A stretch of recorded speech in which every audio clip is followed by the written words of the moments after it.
दीक्षा गुरुवे शिक्षा गुरुवे रक्षा गुरुवे सर्वागमोक्त खळा गुरुवे शिवयोग धर्मार्थ बोध गुरुवे त्याग गुरुवे सुधी गुरुवे वाचा गुरुवे भवरोगर शरणादे बसव महागुरु निಮಗೆ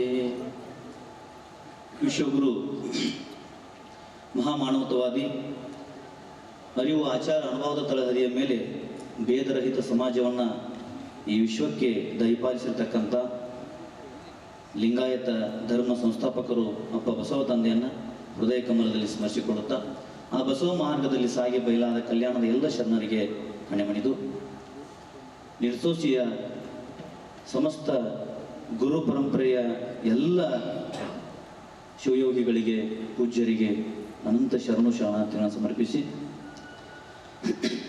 ಈ ಕಾರ್ಯಕ್ರಮವನ್ನು ಅತ್ಯಂತ ಅಚ್ಚುಕಟ್ಟಾಗಿ ಇಲ್ಲಿ ನೆರವೇರಿಸಲು ಅವಕಾಶ ಮಾಡಿಕೊಟ್ಟು ದಿವ್ಯ ಸಾನ್ನಿಧ್ಯವನ್ನು ವಹಿಸಿ ನಮ್ಮೆಲ್ಲರಿಗೂ ಮಾರ್ಗದರ್ಶನ ಮಾಡ್ತಿರ್ತಕ್ಕಂತಹ ಮಾತೃ ಸ್ವರೂಪರಾದಂಥ ಪರಮ ಪೂಜ್ಯ ಡಾಕ್ಟರ್ ಅಪ್ಪಾಜಿಗಳವರ ಹಿರಿಯ ಗುರುಗಳ ದಿವ್ಯ ಪಾದಗಳಿಗೆ ನನ್ನ ಅನಂತ ಕೋಟಿ ಶರಣಗಳನ್ನು ಸಮರ್ಪಿಸಿ ಅದೇ ರೀತಿ ಇನ್ನೋರ್ವ ಶ್ರೀಮಠದ ಹಿರಿಯ ಪರಮ ಪೂಜ್ಯರಿಗೂ ಕೂಡ ಅನಂತ ಶರಣು ಶರಣಾರ್ಥಿಗಳು ವೇದಿಕೆ ಮೇಲೆ ಆಸೀನರಾಗಿರ್ತಕ್ಕಂತಹ ಚಿಕ್ಕೋಡಿ ಹಾಗೂ ಯಮಕನೋಣಿಯ ಪೂಜ್ಯರ ಶ್ರೀಪಾದಗಳಿಗೆ ಶರಣೆಂದು ವೇದಿಕೆ ಮೇಲೆ ಆಸೀನರಾಗಿರ್ತಕ್ಕಂತಹ ಮಾಜಿ ಸಂಸದರಿಗೆ ಹಾಗೂ ಮಾಜಿ ಸಚಿವರಿಗೆ ಶಾಸಕರಿಗೆ ಹಾಗೂ ಅವರಿವರೆನ್ನದೇ ಯಾರೂ ತಪ್ಪು ತಿಳ್ಕೊಬಾರ್ದು ಸಮಯ ಇಲ್ಲ ಎಲ್ಲರಿಗೂ ಕೂಡ ನಾನು ಹಣೆ ಹೆಚ್ಚಿ ಶರಣು ಶರಣಾರ್ಥಿ ಅದೇ ರೀತಿಯಲ್ಲಿ ಆಗಮಿಸಿರ್ತಕ್ಕಂಥ ಎಲ್ಲ ತಾಯಂದಿರೇ ಶರಣರೇ ಹಾಗೂ ಅಜ್ಜಂಪುರ ಶೆಟ್ಟರ್ ಮನೆತನದ ಎಲ್ಲ ಸರ್ವ ಬಳಗವೇ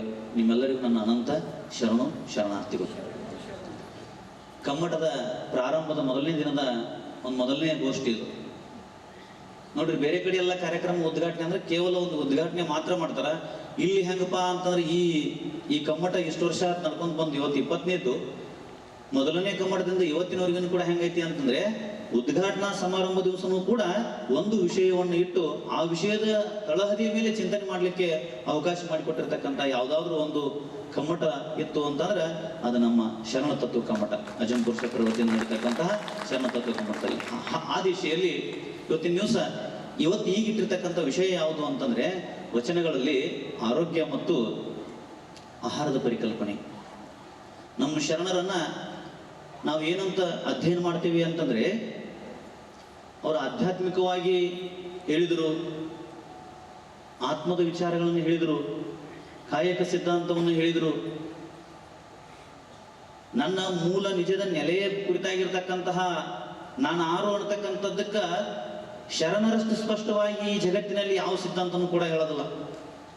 ಅಷ್ಟು ಎಲ್ಲ ವಿಚಾರಧಾರಿಗಳನ್ನ ತಿಳಿಸಿರ್ತಕ್ಕಂಥ ಶರಣರು ಸ್ವಲ್ಪ ಡಿಫ್ರೆಂಟ್ ಆಗಿ ಸಂಶೋಧನೆಕಾರರು ಹೆಂಗ ಸಂಶೋಧನೆ ಮಾಡ್ತೀವಿ ಆ ಸಂಶೋಧನಾತ್ಮಕವಾಗಿ ಅಲ್ಲಿ ಹೊಸ ಹೊಸ ಹೊಸ ಹೊಸ ರತ್ನಗಳು ಆ ವಚನ ತಾಯಿಯ ಗರ್ಭದಿಂದ ಸಿಗಾಕತ್ತಾವ.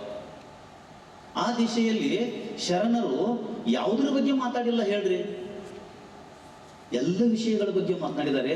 ನಾವು ಆ ದೃಷ್ಟಿಕೋನದಿಂದ ವಚನ ಸಾಹಿತ್ಯವನ್ನು ಅಧ್ಯಯನ ಮಾಡ್ಬೇಕಷ್ಟೇ, ನೋಡ್ಬೇಕಾಗೈತೆ ಅಷ್ಟೇ ತೆಗೆದು. ಇದನ್ನು ಇವರೇ ಹೇಳಬೇಕು ಅಂತಿಲ್ಲ. ಯಾರೊಬ್ಬರು ಸ್ವತ್ತನು ಕೂಡ ಇದಲ್ಲ. ಯಾರಿಗೆ ಆಸಕ್ತಿ ಐತಿ, ಯಾರಿಗೆ ಅದ್ರ ಮೇಲೆ ಭಕ್ತಿ ಐತಿ, ಯಾರಿಗೆ ಅದ್ರ ಬಗ್ಗೆ ಕುತೂಹಲ ಐತಿ, ಯಾರಿಗೆ ಅದ್ರ ಬಗ್ಗೆ ಕಾಳಜಿ ಐತಿ, ಅದನ್ನು ಉಳಿಸ್ಬೇಕು, ಅದನ್ನು ಮುಂದುವರಿಸ್ಬೇಕು, ಅದನ್ನ 4 ಜನರಿಗೆ ಇನ್ನಷ್ಟು ಹಂಚಬೇಕು ಅಂತಕ್ಕಂಥ ಕಾಳಜಿ ಯಾರಿಗೈತಲ್ಲ ಅವರೆಲ್ಲರೂ ಇದನ್ನು ಓದ್ಬೋದು, ಎಲ್ಲರೂ ಹೇಳ್ಬೇಕಿನ್ನು. ಇವರೇ ಹೇಳ್ಬೇಕು, ಇವ್ರಿಗೆ ಅಷ್ಟ. ಅದು ಒಂದು ಕಾಲ ಇದ್ರೆ ಸೀಮಿತ ಮಾಡಿದ್ದು, ಈಗಿಲ್ಲ. ಈಗ ಮುಕ್ತವಾಗಿ ಅಂತರ್ಜಾಲದಲ್ಲಿ ಕೂಡ ವಚನಗಳು ಸಿಗ್ತವೆ. ನೀವು ಯಾವ್ಯಾವ ಆ್ಯಂಗಲ್ದಿಂದ ವಚನಗಳನ್ನು ನೋಡ್ತೀರಿ, ಆಯಾ ಆ್ಯಂಗಲ್ಗೆ ಆ ವಚನಗಳು ನಿಮ್ಗೆ ಸಿಗ್ತಾ ಇದ್ದಾವೆ. ಆ ದಿಶೆಯಲ್ಲಿ ಶರಣರು ಆರೋಗ್ಯದ ಕುರಿತು ಏನು ಹೇಳ್ತಾರೋ ನಾನು ನೇರವಾಗಿ ವಿಷಯವನ್ನು ಹೇಳ್ತೇನೆ. ಆರೋಗ್ಯ ಅಂದಾಗ ಯಾರೋ ಒಬ್ರು ಸಿಗ್ಮಂಡ್ ಫ್ರೈಡ್ ಅವ್ರನ್ನ ಒಂದು ಕ್ವಶನ್ ಮಾಡ್ತಾರೆ. ಅವ್ರು ಯಾರಪ್ಪ ಅಂತಂದ್ರೆ ಮನೋವಿಜ್ಞಾನದ ಪಿತಾಮಹ, father of psychology Sigmund fried ಅವರಿಗೆ ಒಂದು ಕ್ವಶನ್ ಕೇಳ್ತಾರೆ. ಮತ್ತು ಇಷ್ಟು ದೊಡ್ಡ ಒಂದು ಮನೋವೈಜ್ಞಾನಿಕ ಚಿಂತನೆಗಳನ್ನು ಈ ಜಗತ್ತಿಗೆ ಹೇಳಿದಿರಿ, ಯಾರು ಆರೋಗ್ಯವಂತ, ಹೂ ಈಸ್ ಹೆಲ್ದಿ ಪರ್ಸನ್ ಅಂದಾಗ ಸಿಗ್ಮಂಡ್ ಫ್ರೈಡ್ ಅವ್ರ ಬಾಯಿ ಮುಖಾಂತರ ಒಂದು ಮಾತು ಬರ್ತದೆ. ಏನಂತ ಹೇಳ್ತಾರಂತಂದ್ರೆ, ಯಾರು ಎಲ್ಲರನ್ನೂ ಪ್ರೀತಿಯಿಂದ ಕಾಣುವವನು, 2 ಪಾಯಿಂಟ್ ಹೇಳ್ತಾರ ಅವರು, ಯಾರು ಎಲ್ಲರನ್ನ ಪ್ರೀತಿಯಿಂದ ಕಾಣುವವನು ಮತ್ತು ಆತ ಯಾವಾಗಲೂ ಸದಾ ಕ್ರಿಯಾಶೀಲನಾಗಿ ಕಾರ್ಯಪ್ರವೃತ್ತನಾಗಿರುತ್ತಾನೋ ಅವನು ಆರೋಗ್ಯವಂತ ಅಂತ ಹೇಳ್ತಾರೆ. ಗಮನಿಸಿರಿ, ಯಾವ ವ್ಯಕ್ತಿ ಎಲ್ಲರನ್ನೂ ಪ್ರೀತಿಸುತ್ತಾನೋ, ವೈರಿಯನ್ನು ಹಿಡ್ಕೊಂಡು ಎಲ್ಲರನ್ನು ಸಕಲ ಜೀವಿಗಳನ್ನ ಪ್ರೀತಿಸ್ತಾನಲ್ಲ ಅವ, ಮತ್ತು ಅವನಲ್ಲಿ ಇನ್ನೊಂದಿರ್ಬೇಕಾಗಿರ್ತಕ್ಕಂಥ ಗುಣ ಯಾವುದು ಅಂತಂದ್ರೆ ಆತ ಸದಾ ಕ್ರಿಯಾಶೀಲ ಅಥವಾ ಕಾರ್ಯಪ್ರವೃತ್ತನಾಗಿರಬೇಕು. ಇವು 2 ಪಾಯಿಂಟ್ ಸಿಗ್ಮಂಡ್ ಫ್ರೈಡ್ ಅವ್ರಿಗಿಂತ 800 ವರ್ಷಗಳ ಹಿಂದೆ ಅಪ್ಪ ಬಸವಣ್ಣನವ್ರು ಹೇಳ್ಯಾರ ನೋಡ್ರಿ ವಚನದೊಳಗಡೆ. ಯಾವ ವಚನ ನೀವೇ ಹೇಳ್ಬೋದು ಅದನ್ನ? ಎಲ್ಲರನ್ನು ಪ್ರೀತಿಸುವುದು ಎಲ್ಲರನ್ನು ಪ್ರೀತಿಸುವುದು ಅಂತಂದ್ರೆ ಅದು ಸುಮ್ಮನೆ ಬರಂಗಿಲ್ಲ, ಎಲ್ಲರಿಗೂ ಒಳ್ಳೆಯದನ್ನು ಮಾಡ್ಬೇಕಲ್ಲ. ಇವತ್ತು ನಾವು ನನಗೆ ಕೆಟ್ಟ ಬಯಸಿದಾನ ಅಂತೇಳಿ ಗೊತ್ತಿದ್ರು ಕೂಡ ಆ ವ್ಯಕ್ತಿಗೆ ನಾವು ಒಳ್ಳೇದಾಗಲ್ಪ ಅಂತಕ್ಕಂಥ ಭಾವ ನನ್ನ ಒಳಗೆ ಹುಟ್ಟಬೇಕಾಗಿತ್ತು ಅಂತಂದ್ರೆ ನನ್ನಲ್ಲಿ ಜೀವಕಾರುಣ್ಯದ ಬೀಜ ಇರಬೇಕು. ಸೊ ಆ ಜೀವಕಾರುಣ್ಯದ ಬೀಜಕ್ಕೆ ಒಂದು ಪರ್ಯಾಯವಾಗಿರ್ತಕ್ಕಂಥ ಒಂದು ಶಬ್ದವನ್ನ ಅಪ್ಪ ಬಳಸಿದ್ರು, ದಯವೇ ಧರ್ಮದ ಮೂಲ, ದಯವಿರಬೇಕು ಸಕಲ ಪ್ರಾಣಿಗಳಲ್ಲಿ ಅಂತ ಹೇಳ್ತಾರೆ. ದಯ, ಆ ದಯ ಅಂತಕ್ಕಂಥದ್ದು ಪ್ರತಿಯೊಬ್ಬರಲ್ಲಿ ಇರುವುದೇ ಪ್ರೀತಿಯ ಮತ್ತೊಂದು ಮುಖ. ಅರ್ಥ ಆಗತ್ತಲ್ಲ ನನ್ನ ಮಾತ? ಎಲ್ಲರನ್ನೂ ಪ್ರೀತಿಸುವ ವ್ಯಕ್ತಿ ಆತ ದಯಾವಂತನಾಗಿದ್ರೆ ಮಾತ್ರ ಎಲ್ಲರನ್ನೂ ಪ್ರೀತಿಸ್ತಾನೆ, ಇಲ್ಲಂದ್ರೆ ಆತ ಪ್ರೀತಿಸುವುದಿಲ್ಲ.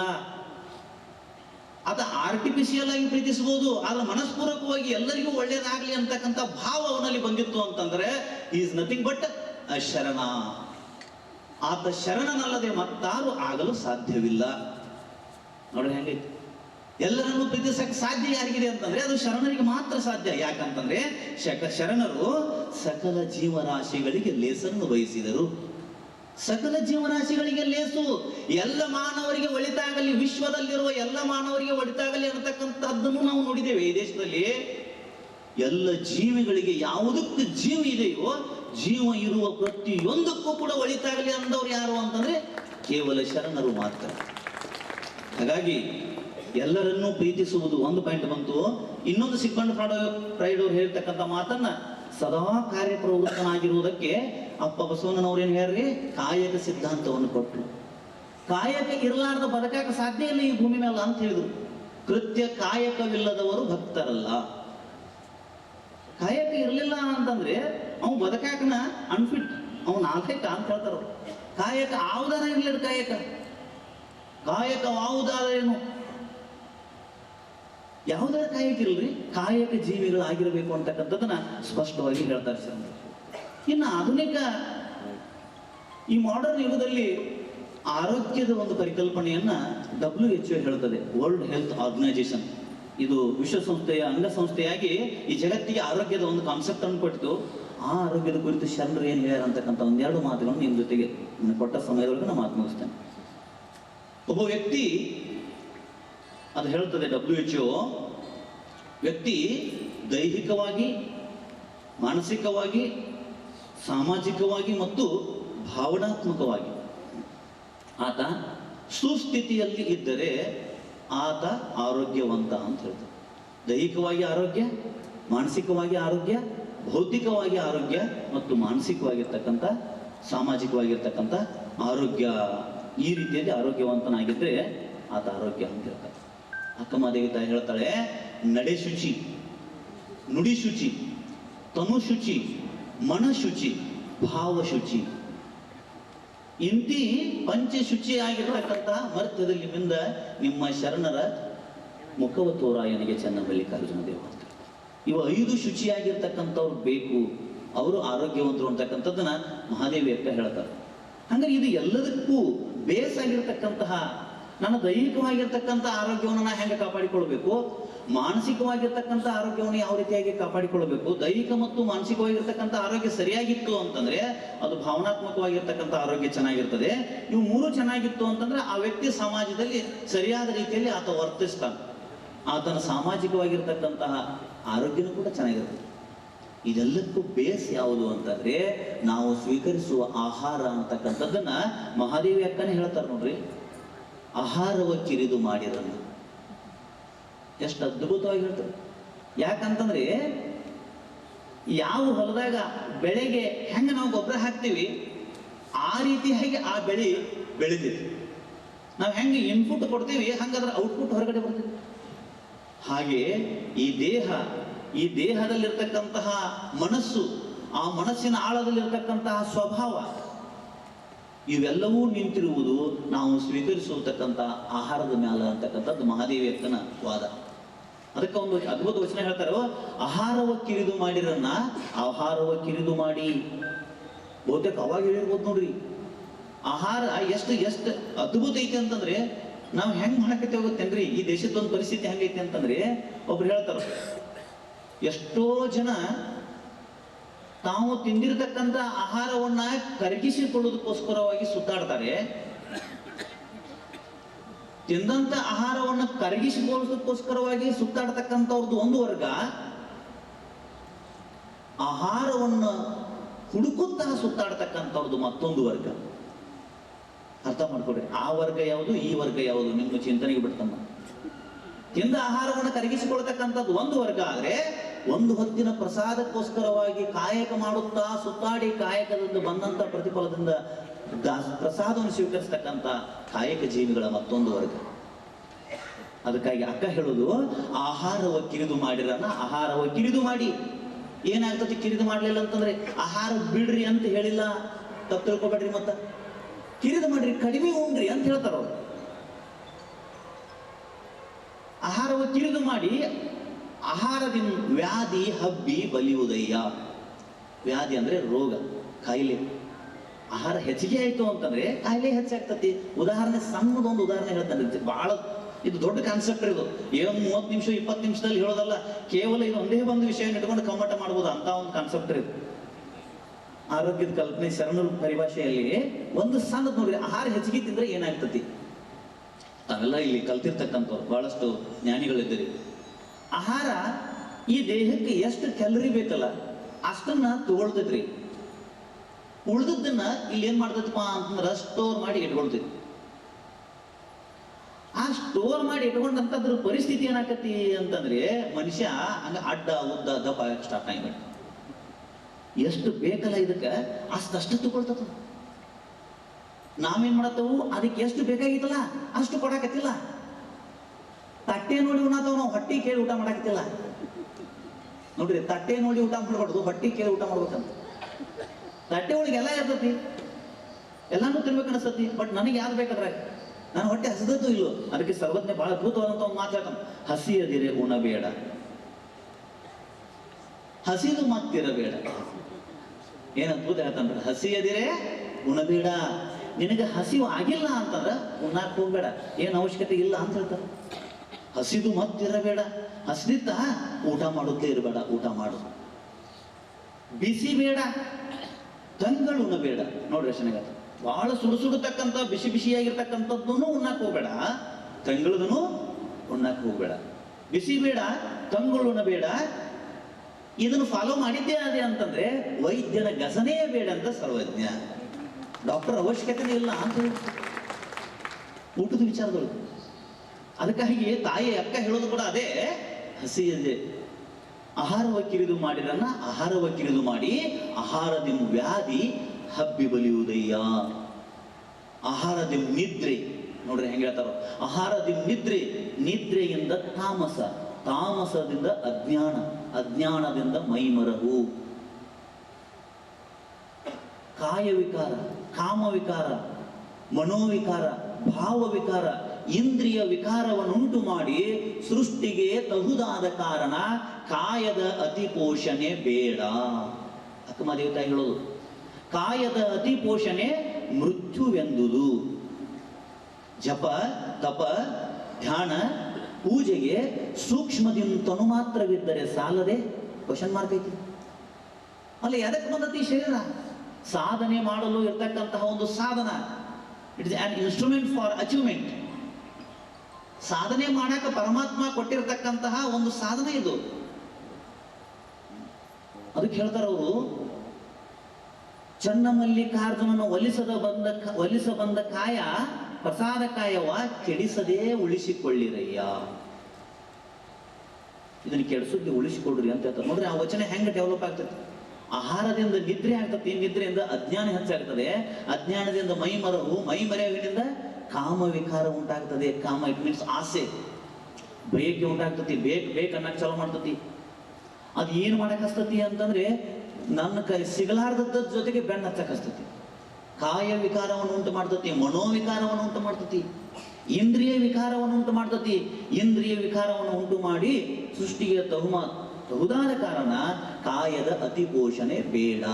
ನಾವೆಲ್ಲ ಪತ್ರಿಕೆಗಳಲ್ಲಿ ನೋಡ್ತೀವಿ, ಬಹಳ ದೊಡ್ಡ ವ್ಯಕ್ತಿಗಳು ದಪ್ಪಿದ್ದವರು ತಿಳಿವಾಗಬೇಕಂತ ಪ್ರಯತ್ನ ಪಡ್ತಾರೋ, ತಿಳಿವಿದ್ದವರು ದಪ್ಪ ಆಗ್ಬೇಕಂತ ಪ್ರಯತ್ನ ಪಡ್ತಾರೋ, ಯಾವ್ಯಾವುದೋ ಏನೇನೋ ಭಾಗಗಳಿಗೆ ನಾ ಇಷ್ಟ ಇರಬೇಕು ಅಂತ ತಿಳ್ಕೊಂಡು ಈ ಕಾಯವನ್ನು ಪೋಷಿಸುವುದಕ್ಕೋಸ್ಕರವಾಗಿ ಸತ್ತಿರ್ತಕ್ಕಂಥ ಉದಾಹರಣೆಗಳನ್ನು ಕಳೆದ ಕೆಲವು ವರ್ಷಗಳಲ್ಲಿ ನಾವೆಲ್ಲ ಓದೇವಿ ನೋಡ್ರಿ. ಪರಮಾತ್ಮ ಕೊಟ್ಟಂತ ಕಾಯವನ್ನು ಅಷ್ಟೇ ಇಟ್ಕೋಬೇಕು. ಅದಕ್ಕಾಗಿ ಅಕ್ಕ ಹೇಳತಕ್ಕಂಥ ಮಾತಿಲ್ಲಿ ಕಾಯದ ಅತಿ ಪೋಷಣೆ ಬೇಡ ಅಂತ ಹೇಳ್ತಾರೆ. ಪ್ರಸಾದದ ಕಾಯವನ್ನ ಇದನ್ನು ಕೆಡಿಸದೆ ಉಳಿಸಿಕೊಳ್ಳಿರಯ್ಯ ಅಂತಕ್ಕಂಥ ಮಾತನ್ನ ಹೇಳ್ತಾರೆ. ಇನ್ನ ಶರಣರು ಮಾನಸಿಕವಾಗಿರ್ತಕ್ಕಂಥ ಆರೋಗ್ಯದ ಬಗ್ಗೆ, ಹಾಗಾಗಿ ನಾವೆಲ್ಲ ಏನ್ ಮಾಡ್ಬೇಕಪ್ಪ ಅಂತಂದ್ರೆ ಪ್ರಸಾದದ ವಿಷಯದಲ್ಲಿ, ಅದು ನಮ್ಮ ಧರ್ಮ, ನಮ್ಮ ಲಿಂಗಾಯತ ಧರ್ಮದಲ್ಲಿ ಪ್ರಸಾದ ತತ್ವ ಬಹಳ ಅದ್ಭುತವಾಗಿ ಶರಣರು ಹೇಳಿದರು. ಒಂದು ಅಗಳನ್ನು ಕೂಡ ನಾವು ತಟ್ಟೆಯಲ್ಲಿ ಬಿಡ್ಲಾರ್ದಂಗ ಪ್ರಸಾದ ಮಾಡಬೇಕು.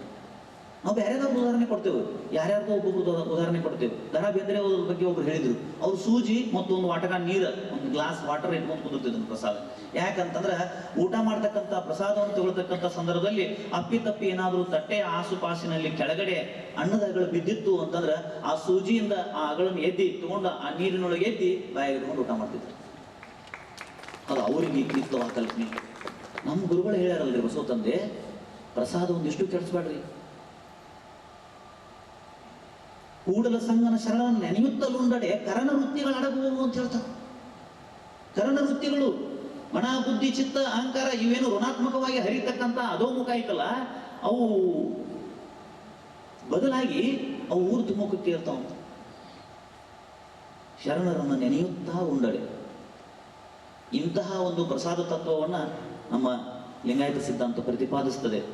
ಅದಕ್ಕಾಗಿ ಒಂದು ಅಗಳನ್ನು ಕೂಡ ನಾವು ತಟ್ಟೆಯಲ್ಲಿ ಬಿಡಬಾರ್ದು ಅಂತಕ್ಕಂಥದ್ದು ನಂದು ವೈಯಕ್ತಿಕವಾಗಿ ಹಾಗೂ ಈ ಕಾರ್ಯಕ್ರಮದ ಪರವಾಗಿ ಎಲ್ಲರಲ್ಲಿ ನನ್ನದೊಂದು ಮನವಿ. ನಿಮಗೆ ಎಷ್ಟು ಹಸಿವೈತಲ್ರಿ ಅಷ್ಟಷ್ಟ ಪ್ರಸಾದ ನಡೆಸ್ಕೊಳ್ಬೇಕು. ಯಾಕಂತಂದ್ರೆ ನಮ್ಮ ಆರೋಗ್ಯ ಬಹಳ ಮುಖ್ಯ. ನಮ್ಮ ಆರೋಗ್ಯನ ಸರಿ ಇರಲಿಲ್ಲ ಅಂತಂದ್ರೆ ನಾವು ಏನು ಕೆಲಸ ಮಾಡೋಕ್ಕಾಗ್ತದೆ ಹೇಳ್ರಿ? ಏನ್ ಮಾಡೋಕ್ಕಾಗ್ತದೆ? ಅಪ್ಪವ್ರು ಹೇಳ್ತಾರೆ ಅದಕ್ಕೆ, ಹಲ್ಲು ಹೋಗಿ ಬೆನ್ನು ಬಾಗಿ ಅಣ್ಣರಿಗೆ ಹಂಗಾಗದ ಮುನ್ನ, ಕಾಲ ಮೇಲೆ ಕೈಯನೂರಿ ಕೋಲು ಹಿಡಿಯದ ಮುನ್ನ, ಮುಪ್ಪಿಂದೊಪ್ಪು ಎಳೆಯದನ್ನ ಮೃತ್ಯು ಮುಟ್ಟದ ಮುನ್ನ ಪೂಜಿಸು ಕೂಡಲ ಸಂಗಮ ದೇವನ. ಅದೆಲ್ಲ ಹಂಗಾಗೋದು ಸಹಜವಾಗಿ. ಹಂಗಾದಾಗನೂ ಕೂಡ ನಮ್ಗೆ ಏನ್ ಮಾಡಕ್ ಸಾಧ್ಯ ಇಲ್ಲ. ಮತ್ತಿನ್ನು ವಯಸ್ಸಿದ್ದಾಗನ ಕೂಡ ನಾವು ಒಂದು ರೋಗ ತಗೊಂಡು ಕೆಲಸ ಆಹ್ವಾನ ಮಾಡ್ಕೊಂಡಿವಿ ಅಂತಂದ್ರೆ ಅದನ್ನೇ ಹೇಳತ್ತಿದ್ನಲ್ರಿ, ನಾವು ಪ್ರಸಾದ ಸ್ವೀಕಾರ ಮಾಡಿದ್ದು ನಮ್ಗೆ ಎಷ್ಟು ಬೇಕಲ್ಲ ಅಷ್ಟು ಕ್ಯಾಲರಿ ಉಳಿತೈತಿ, ಉಳಿದು ಸಂಗ್ರಹ ಹಾಕೋತ ಹೋಗ್ತತಿ. ಆ ಸಂಗ್ರಹ ಆಗಿದ್ದು ಅದು ಕೆಲಸ ಮಾಡ್ಲಿಲ್ಲ ಅಂತಂದ್ರೆ ಅಲ್ಲೇ ಉಳಿದು ಸ್ಟಾಕ್ ಆಗಿ ಅದೇನಾಗತ್ತಪ್ಪ ಅಂತಂದ್ರೆ ನಮ್ಮ ದೇಹದಲ್ಲಿ ಮೆಟಬಾಲಿಕ್ ಸಿಂಡ್ರೋಮ್ ಆಗಿ ಭಯಾನಕವಾಗಿರ್ತಕ್ಕಂತಹ ಕಾಯಿಲೆಯಾಗಿ ಪರಿವರ್ತನೆಗೊಳ್ತೈತಿ. ನಮ್ಮ ದೇಹಕ್ಕೆ ರೋಗ ಬಂದೈತಿ ಅಂತಂದ್ರೆ ಅದು ನನ್ನ ತಪ್ಪಿನಿಂದ ಬಂದತಂತಕ್ಕಂಥದ್ದು ನಮ್ಗೆ ಗೊತ್ತಿರ್ಬೇಕು. ನನ್ನ ತಪ್ಪಿನಿಂದ ಬಂದದ್ದು, ಅದಾಗೆ ಬಂದಿಲ್ಲ. ನಾ ಎಲ್ಲೋ ಏನೋ ಮಾಡೀನಿ ಅಂತಂದ್ರೆ ಈ ನಿಸರ್ಗಕ್ಕೆ ವಿರುದ್ಧವಾಗಿ ನಾನು ನಡ್ಕೊಂಡೇನು ಅಂತಕ್ಕಂಥದ್ದು ನನಗೆ ಗೊತ್ತಿರ್ತದ್ದು, ನಾನು ಒಪ್ಪೋದಿಲ್ಲ ಅಷ್ಟೇ. ಹಾಗಾಗಿ ಒಂದಿಷ್ಟು ಕೂಡ ಒಂದು ಅಗಳನ್ನು ಕೂಡ ಬಿಡಲಾರ್ದಂಗ ಎಷ್ಟು ಅವಶ್ಯ ಇತ್ತು ಅಷ್ಟು ಪ್ರಸಾದವನ್ನು ಸ್ವೀಕರಿಸಿದೆ ಅಂತ ಮನವಿ ಮಾಡಿಕೊಳ್ತಾ, ಇನ್ನು ಮಾನಸಿಕವಾಗಿರ್ತಕ್ಕಂಥ ಆರೋಗ್ಯ ಬಹಳ ಅದ್ಭುತ ನೋಡ್ರಿ. ಆ ಮನಸ್ಸಿನಕ್ಕಿಂತಲೂ ಒಂದು ಹೆಜ್ಜೆ ಮುಂದೆ ಹೋಗಿ ಸ್ವಭಾವದ ಬಗ್ಗೆ ಶರಣರು ಹೇಳ್ತಾರೆ ನೋಡ್ರಿ. ಒಂದು ವಚನ ಬಹುತೇಕ ನೀವೆಲ್ಲ ಕೇಳಿರ್ಬೋದು, ಆ ವಚನ ಹೇಳಿ ನಾನು ಮಾತು ಮುಗಿಸ್ತೇನೆ. ಸ್ವಭಾವ, ಮಾನಸಿಕ ರೋಗಕ್ಕೂ ಕೂಡ ಔಷಧಿ ಐತ್ರಿ. ಮಾನಸಿಕ ರೋಗಕ್ಕೂ ಕೂಡ ಇವತ್ತೇನ್ ಮಾಡಕತ್ತಾರ ಸರ್, ಕೆಲವೊಂದಷ್ಟು ಕೆಮಿಕಲ್ಸ್ ಟ್ಯಾಬ್ಲೆಟ್ಸ್ ಕೊಡಕತ್ತಾರೆ. ನಿದ್ದೆ ಬರಲಿಲ್ಲ ಅಂದ್ರೆ ನಿದ್ದೆ ಹತ್ತುವ ಗುಳಿಗೆ ಕೊಡ್ತಾರೆ. ಆದ್ರೆ ಆ ವ್ಯಕ್ತಿಯ ಸ್ವಭಾವಕ್ಕೆ ರೋಗ ಬಂದತ್ಲ, ಆ ಸ್ವಭಾವ ಸುಧಾರಿಸೋದು ಹೆಂಗ? ಸ್ವಭಾವ ಬಹಳ ಡೇಂಜರ್. ಅವನ್ ಚಟಾರಿ ಹಂಗಾಗಿ ಬಿಟ್ಟತೆ ಅಂತ ನೋಡ್ರಿ, ದಟ್ ಇಸ್ ಸ್ವಭಾವ. ಅಪ್ಪ ಬಸವಣ್ಣವ್ರದೊಂದು ವಚನ ಬಹಳ ಚಂದ ಐತಿ. ಹುತ್ತದ ಮೇಲಿನ, ಈ ವಚನ ಹೇಳ್ತಾನೆ ನೋಡ್ರಿ. ಈ ವಚನ ಏನಾದ್ರು ಕೊರೋನಾ ಕಾಲಕ್ಕೆ ಎಲ್ಲರಿಗೂ ತಿಳಿಯಾಗ ಹೋಗಿತ್ತು ಅಂತಂದ್ರ ಅಂಜಿ ಸಾಯವ್ರ ಸಂಖ್ಯೆ ಬಹಳ ಕಡಿಮೆ ಆಗ್ತಿತ್ತು. ಹೆದರಿ ಸತ್ತಾರಲ್ಲ ಪಾಪ ನಮ್ಮ ಸಹೋದರ ಸಹೋದರಿಯರು, ಅವ್ರು ಯಾರು ಹೆದರ್ತಿರ್ಲಿಲ್ಲ ಈ ವಚನ ಏನಾದ್ರು ಅವ್ರಿಗೆ ಗೊತ್ತಿದ್ದಿತ್ತು ಅಂದ್ರ. ಯಾಕಂದ್ರೆ ಒಂದು ಟೈಮ್ ಈ ವಚನನ ನನ್ನೂ ಕೂಡ ಬದುಕಿಸಿದ್ದು. ನಾನು ಬದುಕಿದ್ದು ಕೂಡ ಈ ವಚನದಿಂದ. ಡಾಕ್ಟರ್ ಅವಿನಾಶ್ ಕವಿ ಅವರು ನನಗೆ ಅವ್ರ ಹತ್ರ ತೋರ್ಸಕ್ ಹೋದಾಗ ಮುಕ್ತವಾಗಿ ಹೇಳ್ತೀನಿ, ಆ ಗುಳಿಗೆ ಚೀಟಿಯಾಗಿ ಏನು ಬರಲಿಲ್ಲರಪ್ಪಾಜಿ, ಈ ವಚನ ಬರೆದು ಕೊಟ್ಟರು. ನಿನ್ನ ರೋಗಿಗೆ ಔಷಧ ಯಾವುದು ಅಂತಂದ್ರೆ ಈ ವಚನ ನೋಡು ಅಂತ ಹೇಳಿ. ಹುತ್ತದ, ಆದ್ರೆ ನಾ ಏನೂ ಆಗದನದ ಹಿಂಗ ಆಗೈತೆ ಅಂತ ನಾ ಕಲ್ಪನೆ ಮಾಡ್ಕೊಂಡ್ಬಿಟ್ಟಿದ್ದೀನಿ. ನನಗೇನೂ ಆಗಿಲ್ಲ. ಅವ್ರಿಗೆ ಜ್ವರ ಬಂದವ, ನನಗೂ ಯಾಕೋ ಬೆಚ್ಚಗಾಗತ್ತಲ್ಲ ಶರೀರ. ಅವ್ರಿಗೆ ಎದೆ ಗುರಿ ಆಗತ್ತಲ್ಲ, ನನಗೂ ಉಡ್ದಂಗೆ ಆಗ್ತಿತ್ತು. ಅವ್ರಿಗೆ ಹೊಟ್ಟೆಗೆ ತ್ರಾಸ ಆಗತ್ತೆ ಅಂದ್ರೆ ನನಗೂ ಹೊಟ್ಟೆಗೆ ತ್ರಾಸ ಆದಂಗೆ ಆಗ್ತಿತ್ತು. ಅಂತ ಕೆಲವೊಂದು ನೋಡಿ ನೋಡಿ ನೋಡಿ ಹಂಗ ಆಗ್ಬಿಟ್ಟಿತ್ತು ಅದು. ಅವಾಗ ಈ ವಚನವನ್ನು ಬರೆದಿದ್ರು ಅವರು.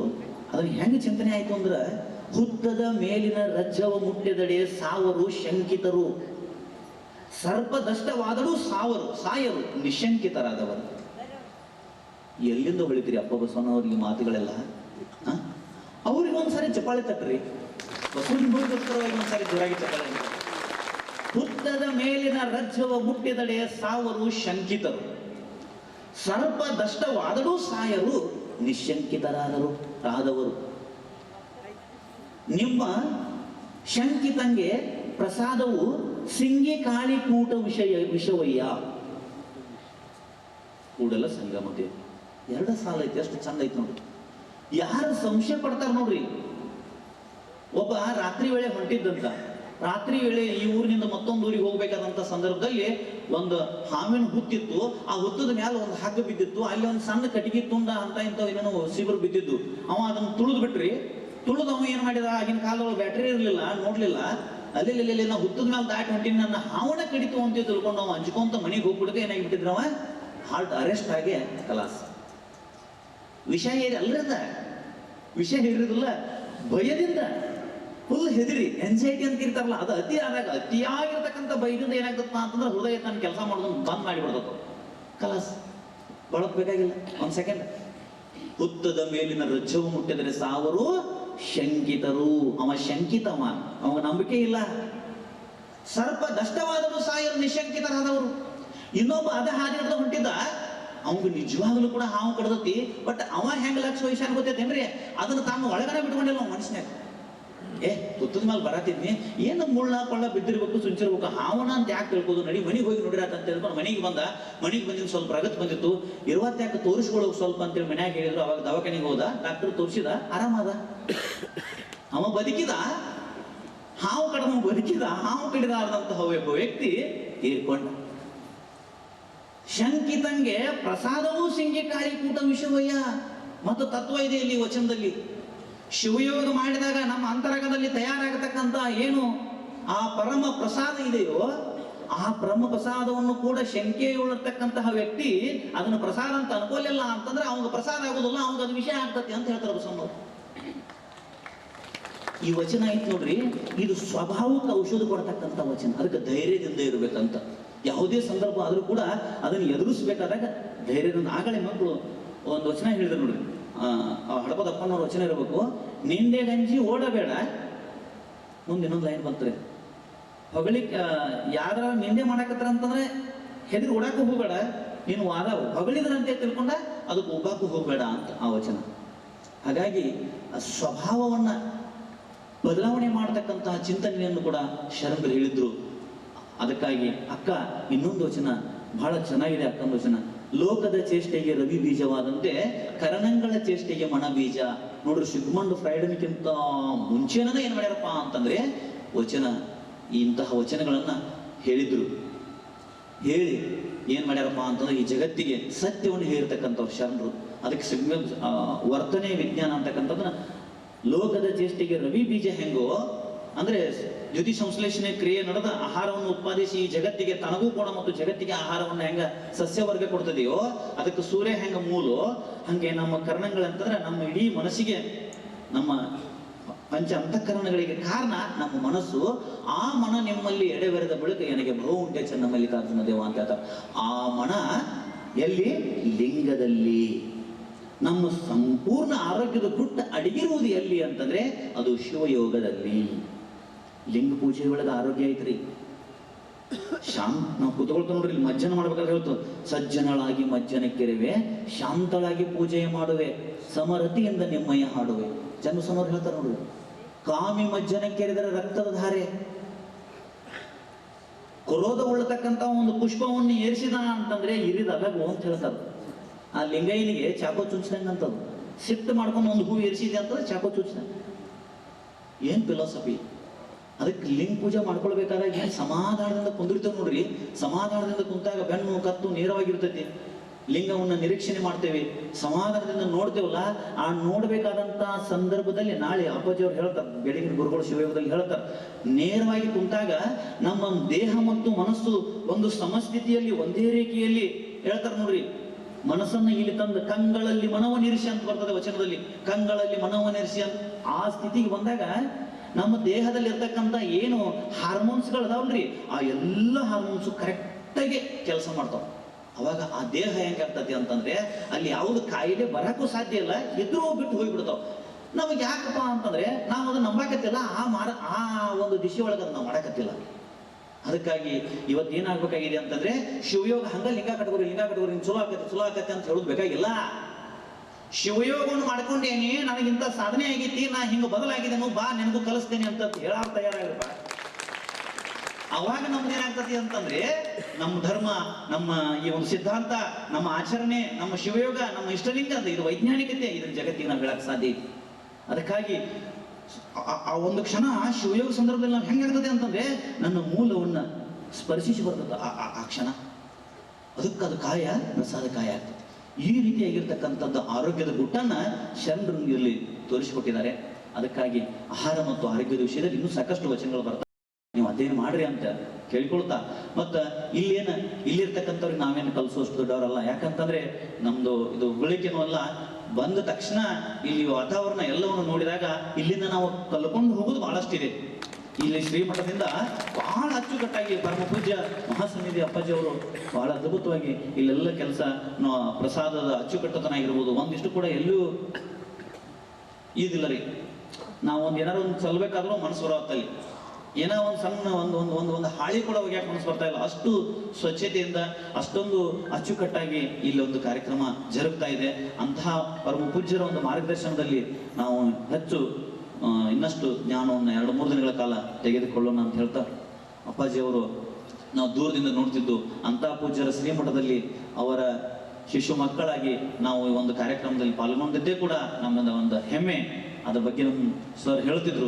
ಆದ್ರೆ ಇವತ್ತು ಇಲ್ಲಿ ಬಂದು ನೋಡಿದಾಗ ಗೊತ್ತಾಯ್ತು, ನಿಜವಾಗಲೂ ಕೂಡ ಒಂದು ಶಿಸ್ತು, ಸಂಯಮ, ಸಮಯ ಪ್ರಜ್ಞೆ ಇವೆಲ್ಲವನ್ನು ನಾವು ಕಲ್ಕೊಳ್ಬೇಕು ಅಂತಂದ್ರೆ ಮೇಲ ಈ ಮಠದಲ್ಲಿ ನಡೀತಕ್ಕಂಥ ಕಾರ್ಯಕ್ರಮಗಳಿಗೆ ಬಂದ್ರೆ ನಮಗದು ತಿಳಿತೈತಿ ಅಂತಕ್ಕಂಥ ಮುಕ್ತವಾಗಿ ನಾವು ಹೊಗಳ್ತಾ ನನ್ನೊಂದೆರಡು ವಿಚಾರಧಾರೆಗಳನ್ನ ಧರ್ಮಗುರು ಬಸವ ತಂದೆಯ ಪಾದಕ್ಕೆ ಅರ್ಪಿಸುತ್ತಾ ನನ್ನ ಮಾತುಗಳಿಗೆ ವಿರಾಮ ನೀಡ್ತೇನೆ. ಸರ್ವರಿಗೂ ಶರಣಾರ್ಥಿ.